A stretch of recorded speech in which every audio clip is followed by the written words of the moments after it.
hindsight, do you feel like you shouldn't have been, even if they came willingly and came to get paid? No question, George. I look back with, embarrassment on what had happened, and it was.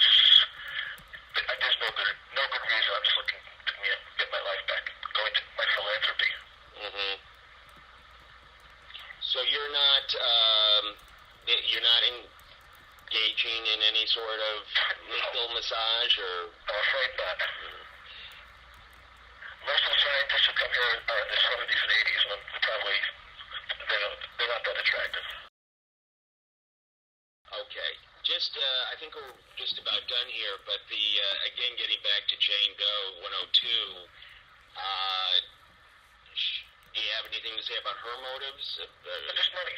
This is always about money, and in fact, in general, again, I can't be quoted, but the girls, some of the prostitutes got paid for what they came to the house, and they simply want to get paid again. Mm-hmm.